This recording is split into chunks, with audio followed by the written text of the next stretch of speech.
আজ আমি ভাপা পিঠা তৈরি করার জন্য চলে এসেছি। যেহেতু এখন শীতকাল, এটা তো প্রত্যেকটা ঘরে ঘরে থাকবে। তো আজ আমি খুব সহজভাবে দেখিয়ে দেব কিভাবে তৈরি করতে হয়। যারা নতুন তারাও কিন্তু এই ভিডিওটি দেখে পেরে যাবেন। এখানে আমি নতুন ধানের চালের গুঁড়ি নিয়েছি। এখানে আমি একটা আন্দাজ করে নিয়েছি আমাদের যতটুকু লাগবে। তারপরে পরিমাণ মতো লবণ দিয়েছি, দিয়ে মেখে নিচ্ছি। মাখানোর পরে ঠান্ডা নর্মাল পানি দিয়ে কিন্তু আমি এই ডোটা করে নেব। আমার এই চালের গুঁড়িটা ডিপ ফ্রিজে ছিল, ওখান থেকে নামিয়ে সাথে সাথে আমি করে নিচ্ছি।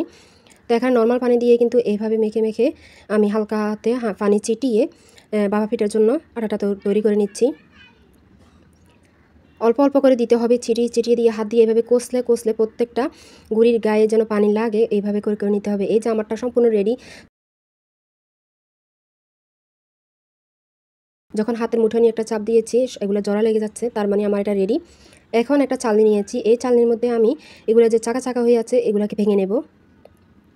এইভাবে আমি চেলে নিচ্ছি, এইভাবে অবশ্যই এটা চালতে হবে।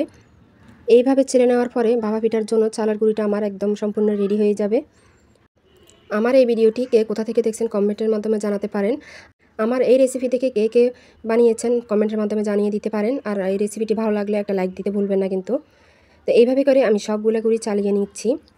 এই যে চালানো শেষ, একদম মিহি গুঁড়ো হয়ে গিয়েছে। এটা কিন্তু একদম পারফেক্টভাবে রেডি।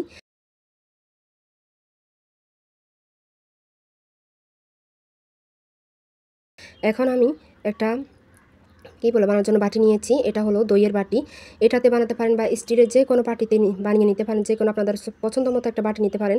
আমি এটাতে করে একদম মাঝারি মাঝারি করে ছোট করে বানিয়ে নেব। এখন আমি বাটিতে প্রথমে কিছুটা গুড় নিয়েছি, তারপরে মাঝখানে আমি কিছুটা গুড় নিয়েছি। এইভাবে গুড় আপনাদের কম বেশি দিতে পারেন, যে যেভাবে পছন্দ করেন।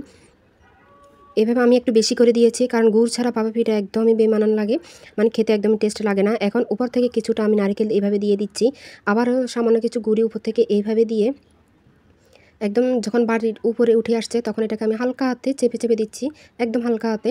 আর চারদিকের গুলো ফেলে দিয়েছি, আর উপর থেকে এইভাবে কিছুটা গুড় আবারও দিয়ে দিচ্ছি, যাতে এটা প্রতি কামড়ে গুড় পরে, মানে মিষ্টি লাগে। না হলে কিন্তু এই ভাপা পিঠার খেতে একদমই মজা লাগবে না গুড় ছাড়া।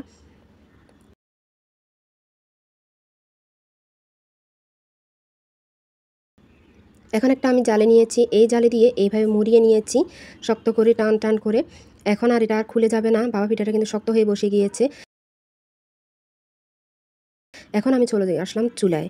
এখানে একটা পাতিলে পানি দিয়েছি আর একটা ছাঁকনি বসিয়েছি। এইভাবে করে আমি তৈরি করে নেব।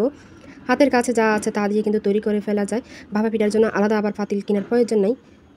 এখন এই বাড়িটাকে আমি এইভাবে একটু টোকা দিয়ে বাড়িটাকে আলাদা করে নিয়েছি, আর একটা ঢাকনা দিয়ে 10 থেকে 12 মিনিটের জন্য এইভাবে ফেলে রাখবো।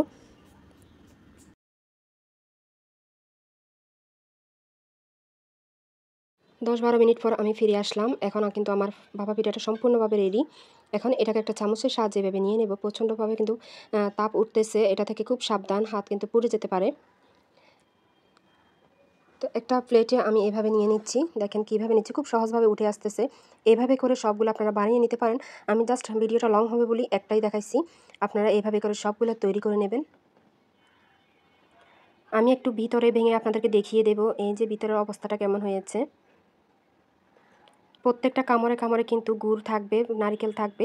এইভাবে আপনার বাসায় তৈরি করলে সকলে প্রশংসা করতে কিন্তু বাধ্য। তো এখন আমি আরেকটা বসিয়ে দিচ্ছি।